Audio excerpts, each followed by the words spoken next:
sini kita akan menjelaskan tentang muscular system dan bagian-bagian dari anterior view. Selamat menyaksikan. Pertama-tama, kita harus mengetahui apa itu muscular system.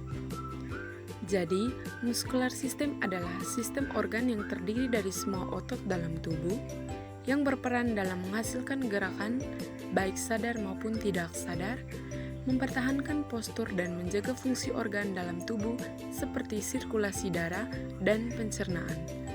Sistem ini tersusun atas 3 jenis otot utama, yaitu yang pertama adalah otot rangka, yang kedua adalah otot polos, dan yang ketiga adalah otot jantung, yang masing-masing memiliki fungsi dan lokasi spesifik. Dan ini adalah bagian-bagian dari anterior view, seperti pada gambar. Kita lihat yang pertama adalah cranial muscles. Otot kranial atau otot kepala terletak di kepala dan wajah, dan bertanggung jawab atas gerakan otot wajah, penglihatan, pendengaran, penciuman, rasa, serta fungsi menelan dan bicara. Saraf kranial yang berfungsi mengirimkan sinyal sensorik dan motorik antara otak dan berbagai bagian tubuh, khususnya di area leher dan kepala. Yang kedua adalah sternocleidomastoideus. Otot sternocleidomastoid adalah otot besar di leher yang terletak di bawah kulit, membentang dari tulang mastoid di belakang telinga hingga ke tulang dada atau sternum dan tulang selangka atau clavikula. Fungsinya adalah memutar kepala ke sisi yang berlawanan dan menekuk leher ke depan, serta membantu pergerakan kepala dan menjaga postur serta keseimbangan. Yang ketiga adalah trapezius. Otot trapezius adalah 2 otot besar berbentuk segitiga yang terletak di punggung atas dan leher, berfungsi untuk menggerakkan kepala, leher, dan bahu, serta menstabilkan tulang belikat atau scapula dan menjaga postur tubuh. Fungsi spesifik seperti mengangkat bahu bagian atas dan tengah, menarik bahu ke belakang bagian tengah, serta menstabilkan dan menurunkan bahu bagian bawah. Yang keempat adalah pectoralis major. Otot pectoralis major adalah otot terbentuk kipas yang besar terletak di dinding dada bagian depan dan berfungsi untuk menggerakkan lengan ke depan atau fleksi, mendekatkannya ke tubuh atau aduksi, dan memutarnya ke dalam atau rotasi internal, seperti pada aktivitas mendorong, mengangkat, atau aktivitas olahraga seperti push up dan bench press. Yang kelima adalah serratus anterior. Otot serratus anterior terletak di samping dada, melekat dari tulang rusuk bagian atas ke tulang belikat atau scapula. Fungsinya adalah untuk menstabilkan scapula terhadap dinding dada, memungkinkan gerakan lengan seperti mengangkat dan memukul atau protraksi, serta membantu dalam proses pernapasan dengan mengembangkan rongga dada. Yang keenam adalah rectus abdominis. Otot rectus abdominis atau otot perut terletak di bagian depan perut, membentang vertikal dari tulang kemaluan atau pubis hingga ke tulang dada atau sternum dan rusuk. Fungsinya adalah untuk fleksi atau membungkuk batang tubuh seperti saat melakukan sit up, serta membantu menstabilkan dan menekan organ-organ di dalam perut. Yang ketujuh adalah flexor of wrists and femur. Flexor pergelangan tangan dan jari adalah otot-otot yang terletak di lengan bawah dan berfungsi menekuk pergelangan tangan ke arah telapak tangan atau fleksi dan menekuk jari-jari untuk menggenggam benda. Otot flexor utama termasuk flexor carpi ulnaris untuk fleksi dan abduksi pergelangan tangan, serta flexor digitorum profundus dan flexor digitorum superficialis untuk menekuk jari. Yang kedelapan adalah obliquus externus. Otot obliquus externus adalah otot perut superficial yang terletak di sisi tubuh bagian depan memanjang dari tulang rusuk bawah ke panggul. Fungsinya meliputi fleksi lateral membungkuk ke samping, rotasi batang tubuh, dan fleksi anterior membungkuk ke depan, serta membantu menjaga stabilitas inti tubuh dan meningkatkan tekanan di dalam perut untuk fungsi seperti batuk dan melahirkan. Yang kesembilan adalah tensor fascial latae. Otot tensor fascial latae terletak di bagian luar panggul dan membentang ke bawah bergabung dengan pita iliotibial yang mengikat ke lutut. Fungsinya adalah untuk menstabilkan panggul dan lutut serta membantu gerakan fleksi, menekuk, dan rotasi internal memutar ke dalam paha terutama saat berjalan dan berlari. Yang ke-11 adalah rectus femori. Otot rectus femori terletak di bagian depan paha, merupakan bagian dari kelompok otot quadriceps atau paha depan. Fungsinya adalah untuk meluruskan kaki di sendi lutut atau ekstensi lutut dan melenturkan paha di sendi pinggul atau fleksi pinggul. Otot ini adalah satu-satunya otot paha depan yang melintasi kedua sendi tersebut, yaitu pinggul dan lutut. Yang ke-12 adalah patella. Patella atau tempurung lutut adalah tulang terbesar ketiga dalam tubuh yang terletak di bagian depan lutut, di atas sendi dan menempel pada otot paha depan, serta ligamennya. Fungsinya adalah sebagai tuas untuk membantu otot paha memperpanjang kaki dengan lebih efisien, melindungi sendi lutut dari gesekan dan cedera, setelah memberikan perlindungan bagi struktur di dalamnya. Yang ke-13 adalah tibialis anterior. Otot tibialis anterior terletak di kompartemen anterior tungkai bawah di sebelah luar tulang kering atau tibia dan bertanggung jawab untuk dorsifleksi, mengangkat kaki ke atas, dan inversi memutar kaki ke dalam. Fungsi utamanya adalah menarik kaki ke atas menuju tulang kering seperti saat kita mengangkat jari kaki. Yang ke-14 adalah extensor digitorum longus. Otot extensor digitorum longus terletak di kompartemen anterior tungkai bawah dan berfungsi untuk meluruskan jari-jari kaki kedua hingga kelima atau ekstensi, serta membantu mengangkat telapak kaki ke arah pergelangan kaki atau dorsoflex.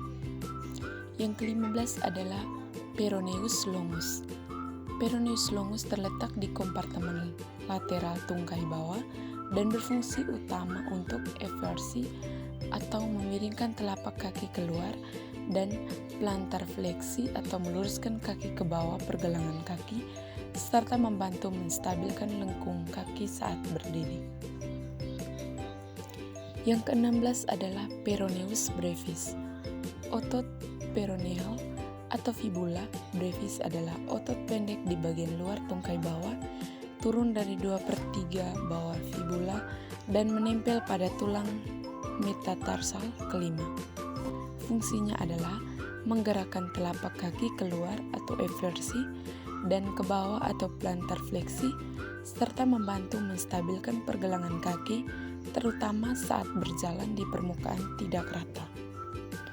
Yang ke-17 adalah extensor hallucis longus tendon.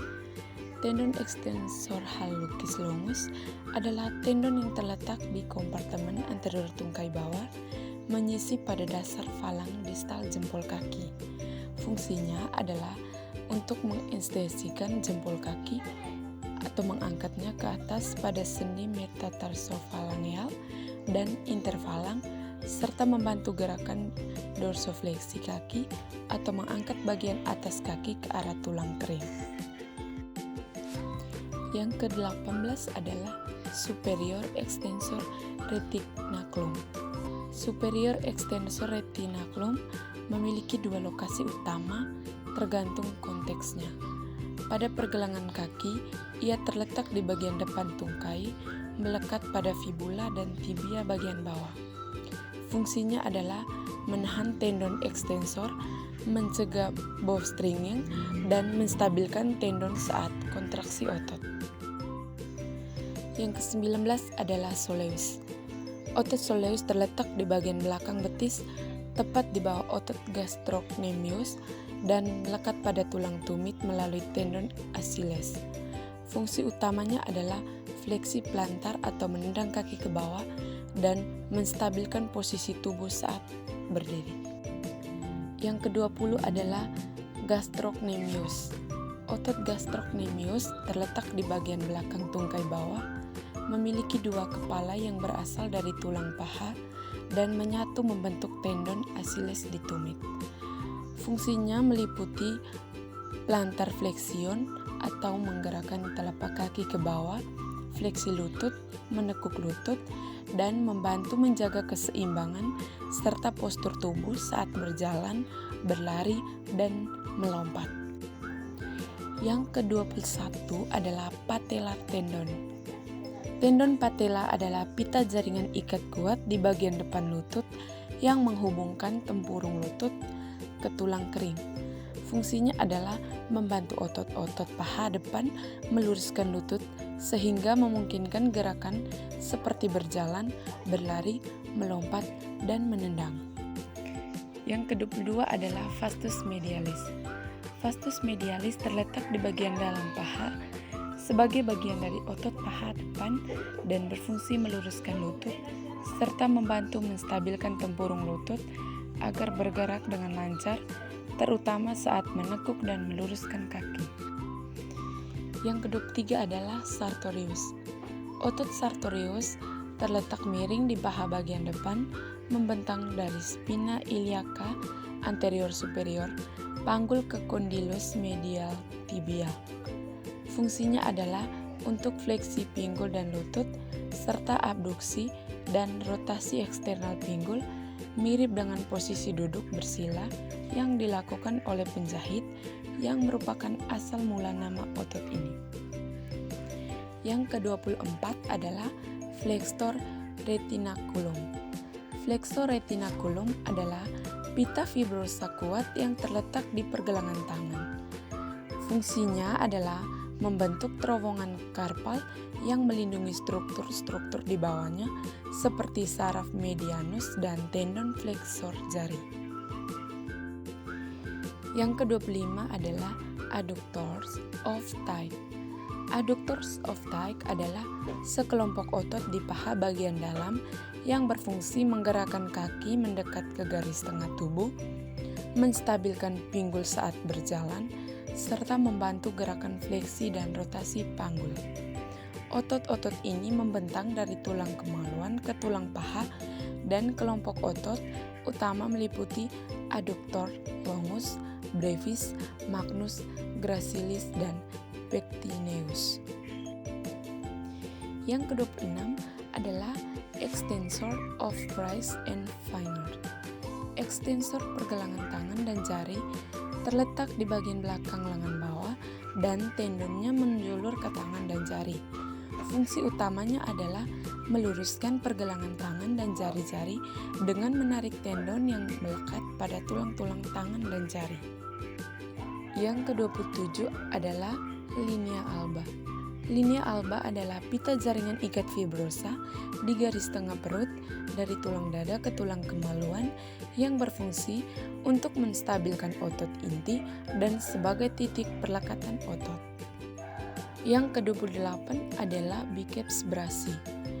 Otot biceps brachii terletak di bagian depan lengan atas antara bahu dan siku. Fungsi utamanya adalah untuk melenturkan siku, menekuk lengan, memutar lengan bawah, spinasi, agar telapak tangan menghadap ke atas dan sedikit membantu mengangkat lengan ke depan dari bahu. Otot yang ke-29 adalah deltoideus.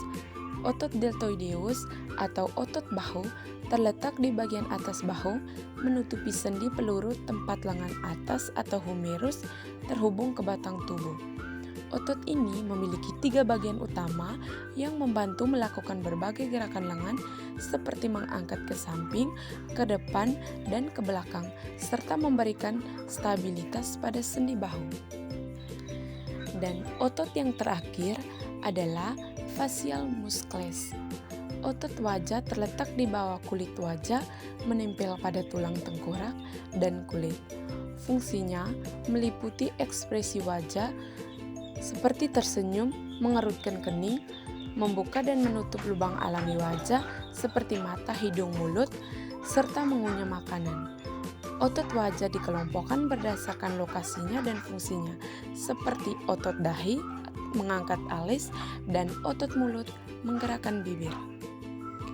Jadi, kesimpulannya adalah sistem tubuh yang terdiri dari otot-otot yang bekerja sama untuk menghasilkan gerakan dan mempertahankan postur tubuh.